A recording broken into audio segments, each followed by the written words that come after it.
ටිපි tip කන්න ඉතින් කවුද අකමැති? කඩේ ටිපි ටිප් රසටම ගෙදරත් හදන්න පුළුවන් කියලා දැනන් හිටියද? මේක හදන්න ගොඩාක් ලේසි. ඒ විතරක් නෙමෙයි වැඩි දේවල් ඕන වෙන්නෙත් නෑ.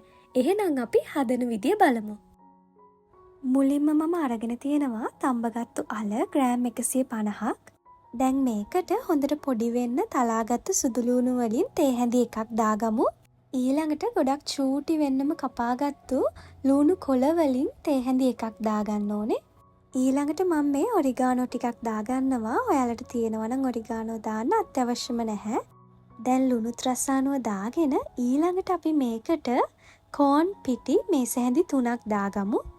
කෝන් පිටි දාගත්තාම තමයි මේක හොඳට ක්‍රිස්පි ගතියට එන්නේ. මේ ටික එක ගුලියක් වෙනකන් අපි හොඳට අනාගමු.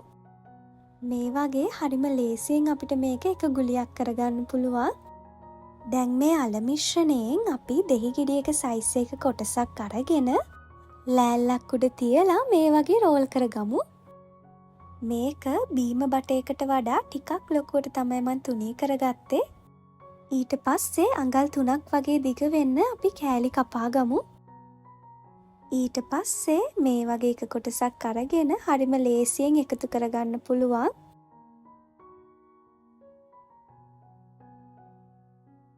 අග කොටස් දෙක එකතු කරලා හැඩය අපි රවුම් විදිහට තමයි හදාගන්න ඕනේ. මම තව එකක් කරලා පෙන්නන්නම්. මේ විදිහට අපි ඔක්කොම ටික හදාගමු. ඊට පස්සේ බැදගන්න අවශ්‍ය තරම් තෙල් දාගෙන අපි රන්වන් පාට වෙනකන් මේ ටික බැදගන්න ඕනේ.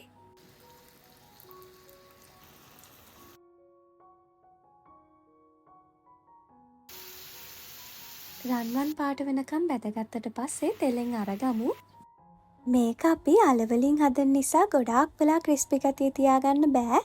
ඒ නිසා ඔයාලා කන්න ලං වෙන වෙලාවට මේක බැදලා අරගන්න.